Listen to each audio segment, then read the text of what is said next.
Has it ever occurred to you that intelligence may not be a gift, as society has conditioned us to believe all our lives? What if intelligence isn't the blessing you've been told it is? What if, instead of leading to success and happiness, it only brings suffering, isolation, and endless dissatisfaction? Look at history's greatest minds, many of them rejected, isolated, and burdened by their own intellect. Meanwhile, those who never question life's deeper meanings seem to glide through the world effortlessly, free from worry, free from existential dread. Why do intelligent individuals suffer, while the average individuals end up enjoying life? Imagine a world where those with critical thinking abilities are rejected by society and condemned to solitude. At the same time, those who fail to question the reason for their existence seem to thrive more. Has society been lying to us all along? Could it be that ignorance truly is bliss and intelligence is nothing more than a curse? Today, we will explore one of the most radical and disturbing philosophical ideas ever proposed by one of the greatest pessimists of the human mind in history, Arthur Schopenhauer. He believed that the more intelligent one is, the more one will suffer, that intelligence leads only to suffering, while stupidity might actually be the key to happiness. And here's the twist. What if everything you've been taught about intelligence is completely wrong? Stay with us, because the answer may just change the way you see the world forever. Arthur Schopenhauer argued that intelligence is not always a gift, as society made us believe. The ability for an intelligent person to see beyond the illusion becomes a threat to society.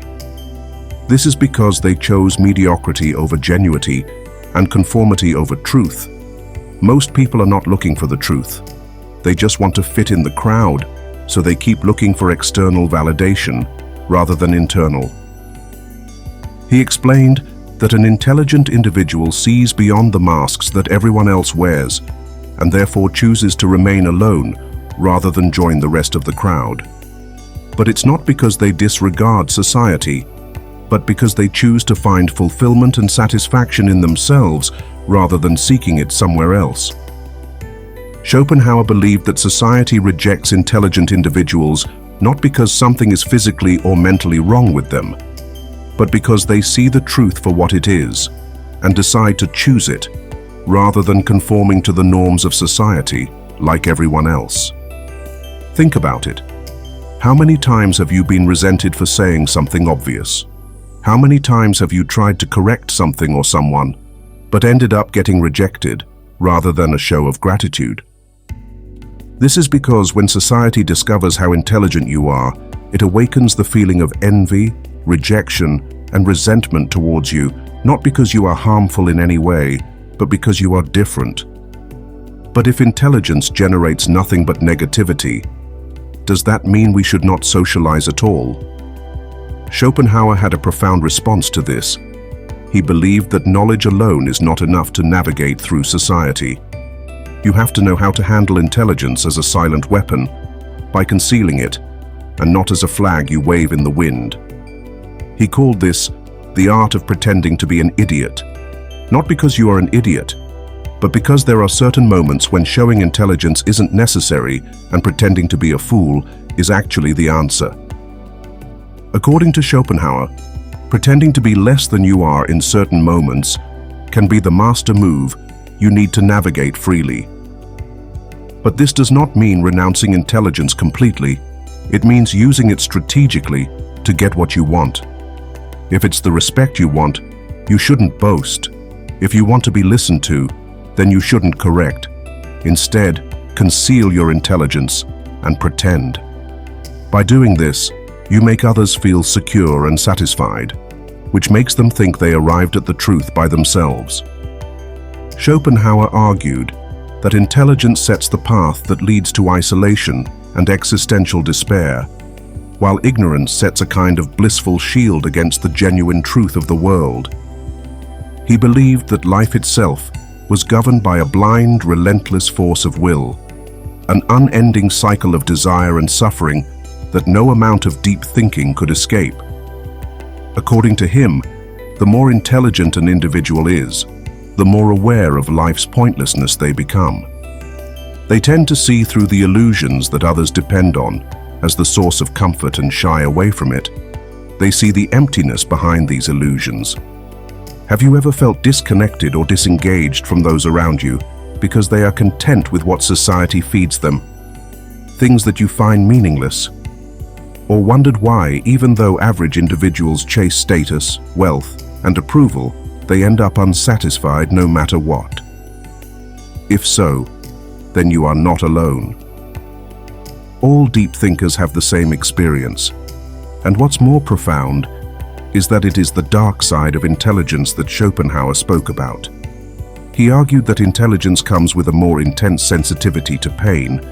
We tend to see the suffering that underlies our existence more than others, while the average individual can enjoy life without questioning the significance of their existence. The deep thinkers are usually haunted by the realization that these pleasures are only temporary, and happiness isn't satisfactory. Because of this, they start feeling isolated from those around them, while those who lack a similar level of intellect become more social and easily entertained. They do not question the reason for their existence or the structures upon which society is built. Their ignorance serves as a protection for them, which allows them to live with a sense of ease that a deep thinker can never achieve. But these raise important questions. If ignorance leads to happiness, should we strive to avoid intelligence at all costs? Is it better to not question the deeper meaning of life in order to experience happiness? And if intelligence truly leads to nothing but sadness, suffering, and isolation, does that mean it has no value? These questions threaten everything society has conditioned us to believe regarding the significance of wisdom and knowledge. Unlike what society has led us to believe, Schopenhauer suggests that intelligence comes as a double-edged sword, one that carries both a gift for awareness and a curse for suffering. The deeper you think, the more you realize the unreasonable state of human existence, and yet you often feel obliged to keep searching for meaning to it, even if you suspect you may never find it. But why does intelligence lead to isolation and dissatisfaction, as Schopenhauer argued? Let's unravel this paradox by exploring the philosophical and psychological reasons why intelligence and suffering are linked together. The answer may completely change the way you view intelligence, suffering, and human experience. Schopenhauer believed that the suffering intelligent individuals experience is rooted in their increased awareness of the reality of life. Unlike those who go through life guided by the norms of society, traditions, and simple pleasures, deep thinkers realize life's deeper meaning. This awareness often leads to painful realization.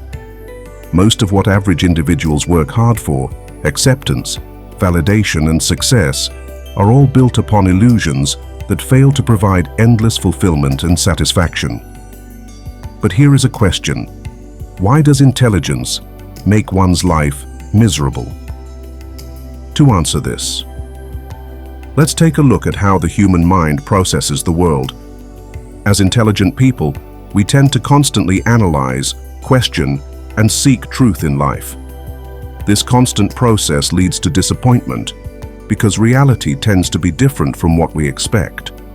Just think about how many historically intelligent individuals suffered loneliness, from philosophers like Nietzsche and Schopenhauer himself, to writers like Alexander Pope and Emily Dickinson. They have all expressed how dissatisfied they were with society and the world at large. Schopenhauer suggested that intelligence can increase suffering because it makes one's sensitivity to pain more intense. An intelligent individual doesn't just go through suffering. They analyze it, study it, and anticipate it.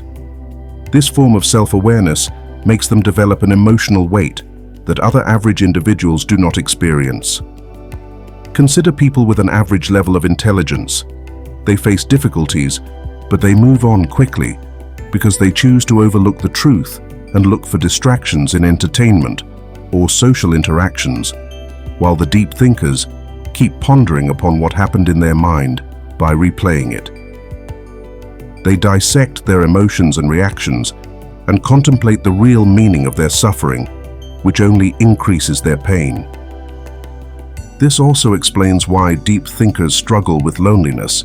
They tend to see beyond the illusion found in common social engagements and therefore end up craving deeper and more meaningful connections. However, because they are not readily understood and accepted by society due to their insights and thoughts, they end up feeling isolated. They tend to find conversations that are based on trivial matters frustrating and unfulfilling because they contemplate the nature of existence itself. This developed sense of isolation can lead to feelings of alienation. Schopenhauer also believed that apart from loneliness, another unique human affliction that affects deep thinkers is boredom. While animals tend to purely act on instinct and are fulfilled by meeting their immediate needs, humans, on the other hand, possess self-awareness, which makes them uneasy and restless. The average individual can find entertainment in simple pleasures, unlike those with high intellect, who tend to struggle with the boredom of existence. They strive to seek constant stimulation, purpose, and meaning in life, yet the world offers little in return. This is why many deep thinkers settle to find solace in music, art, and philosophy, because that is where they find a sense of belonging and true fulfillment by attempting to escape the burden of existence through contemplation and creation. But even these pursuits of music, art, and philosophy offer relief that is temporary as the real cause of emptiness remains. This is where we explore one of Schopenhauer's most controversial ideas, that stupidity is a form of protection in many ways. He did not mean stupidity in the sense of total ignorance, but rather in the sense of lack of deep reflection about life's greater questions. He argued that those who fail to question existence deeply are free to live without the burden of realizing its absurdity. They accept social norms without doubt, and they find happiness in distractions that those with high intellect often view and reject as meaningless. But what is Schopenhauer trying to tell us? Does he mean that ignorance is truly a bliss, or is it merely an illusion, one that prevents people from facing the reality in front of them? If so, does intelligence sentence a person to a life full of suffering, or is there a way to reconcile intelligence and inner peace? These questions have perplexed deep thinkers for centuries, and we will uncover the possible ways to navigate this puzzle piece in the next part. Is there a way to be both intelligent and content, or do we have to choose between happiness and awareness? The answer may baffle you, and the final revelation will be life-changing. According to Schopenhauer, intelligence attracts suffering, while ignorance comes with a kind of refuge from life's harsh realities. But what is the solution? Does that mean one has to choose between happiness and knowledge, between peace and awareness? Or is there a way to bring the two together, to cultivate intelligence without complete loss of hope? Schopenhauer's theory offers a concept that is difficult to accept, yet necessary. But it has to do with his insight on how to endure the weight of intelligence. He believed that there are ways to navigate through suffering since it is inevitable, ways that do not require you to abandon deep thinking, but instead channel it in a way to lessen the effect of its burden. One of his key ideas was the notion of detachment. Schopenhauer believed that much of human suffering is a result of our attachment, expectations, and relentless pursuit of fulfillment and satisfaction. The mind of a deep thinker suffers more because it sees through the illusions created by society, yet it often remains trapped in those illusions, hoping to find some kind of meaning, even though these things will ultimately disappoint. He argued that the only way to reduce your attachment to worldly pursuits and desires is to approach life with a level of detachment, instead of expecting fulfillment from success, recognition, or acceptance. We should accept that most desires are only temporary, and that true peace can only be found within. A similar idea is found in Eastern philosophies, particularly Buddhism. Schopenhauer was an outright follower of Eastern philosophies, particularly Hindu and Buddhist thoughts, on the theory that desire is the cause of suffering. If intelligence results in suffering, because it makes us more aware of the illusions of desire, then the way forward is not to reject intelligence, but to change our view and relationship with desire itself. Instead of seeking satisfaction in external achievements, you can cultivate an inner state of peace and tranquility. According to Schopenhauer, the most effective way to achieve this state is by embracing music, art, and philosophy. He believed that these pursuits allow us to step outside the cycle of suffering just for a moment and experience a type of beauty and transcendence that is beyond the limitations of everyday existence. When you find yourself completely immersed in a great symphony, a deep philosophical idea, or a powerful painting, you become free from all worldly concerns and personal desires just for that moment. Intelligence becomes a pathway to something other than suffering, which is much greater. It becomes a means of experiencing life in its most profound form. But does this solution last for long, or is it just for a moment?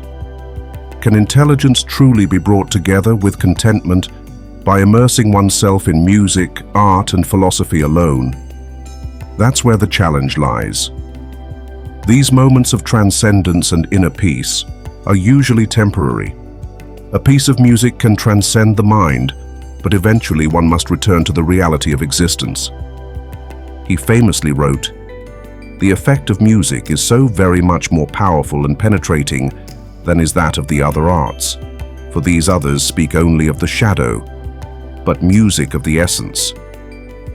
Schopenhauer knew about the temporary state of this tranquility.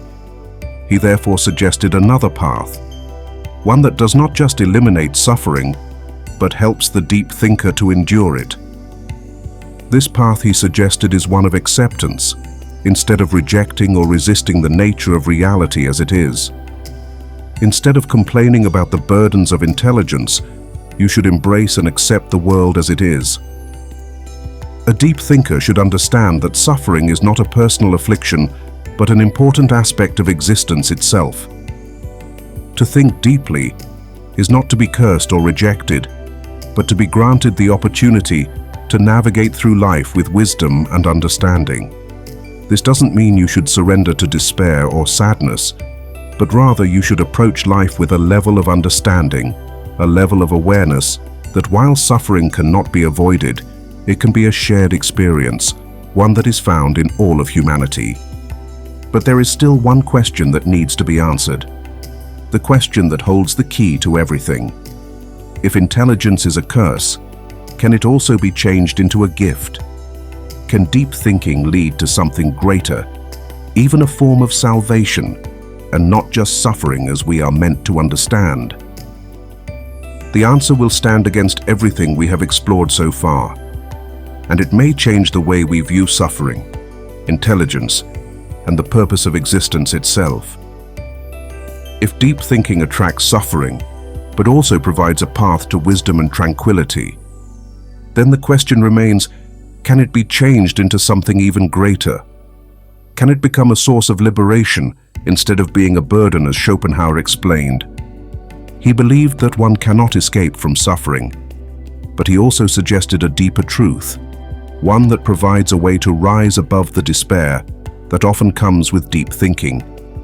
To understand this, we must take a step back and revisit the very nature of intelligence. The reason why deep thinking is viewed as a curse is that it makes one aware of the illusions of life, the endless cycle of desire and dissatisfaction. But think about this. What if this heightened awareness is not the end of the journey, but the start? What if intelligence does not lead to suffering when it is fully understood? Instead, it leads to a state beyond suffering. Schopenhauer suggests that intelligent individuals have the ability to step out of the unending cycle, which serves as a trap for the relentless pursuit of pleasure, external validation, and success. Deep thinkers tend to see through the fake mask that society has made everyone else wear, but rather than being crushed by this realization, they can use it to their own advantage. This is where the possibility of salvation arises. This salvation arises from shifting one's perspective. Instead of viewing intelligence as a curse, one can see it as a tool, one that will allow us to disconnect from the things that cause unnecessary suffering, those things as unending desires, and the haunt for external validation that the society has conditioned us to believe are the true gateway to happiness. If we understand that most human struggles are motivated by our desires that we will never fully satisfy, we get to choose to disconnect from them. We get to choose to live not like everyone else, not in pursuit of illusions, but rather in the pursuit of understanding and deeper meaning. This is why Schopenhauer emphasized the importance of artistic and intellectual contemplation, which can be achieved through three sources, mainly art, music, and philosophy.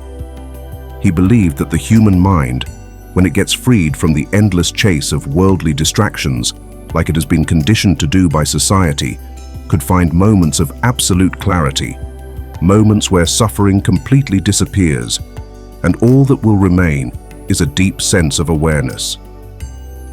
In these kinds of moments, intelligence changes from being a burden to a key that unlocks something beyond suffering, something that gives you a genuine sense of fulfillment. But how can this be achieved in practical terms?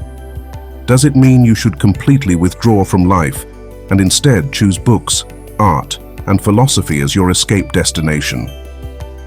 Not necessarily. Instead, it means learning to navigate through life with a different view and mindset. It means you should learn to embrace intelligence as a way to understand reality with more depth, rather than just as a tool that can be used for personal gain. It means seeing through the illusions and accepting them for what they are. Maybe intelligence is not meant to bring happiness in the conventional sense. After all, perhaps it is meant to bring something deeper, like wisdom. Unlike happiness, wisdom is not dependent on external validations and conditions posed by society. It doesn't fade away when the situation changes. It does not disappear when the desire or goal is not fulfilled. Instead, it remains unchanged, steady, with an unwavering presence. This allows deep thinkers to navigate through life with clarity and a sense of understanding, which takes us back to the initial insightful question: is intelligence truly a curse, or is it a path leading to something greater? Schopenhauer would likely point out that it depends on how we choose to use it. If we choose to hold on to the same worldly desires crafted by society, just like those who live in ignorance, then intelligence will indeed become a burden and it will turn into a curse. But if we choose to detach and let go of the illusions of society and to seek wisdom rather than pleasure that is only temporary, then intelligence is no longer a curse and a burden. It becomes the very thing that sets us free. Conclusion. Now for the ultimate revelation we have all been looking forward to. The struggle between temporary happiness and intelligence is not a contradiction that needs to be solved, but a paradox that needs to be understood. Those of us who view life clearly may suffer more, but will also have the chance to reach a heightened sense of awareness that any other average individual will never get to experience. As we come toward the end of this journey, it is now clear that the burden of intelligence may not be a punishment or a curse, but a responsibility that, if accepted and embraced, can help us achieve a kind of freedom that is beyond both suffering and happiness, and not despair. Isn't that what we are all searching for? Thank you for watching and see you in the next video.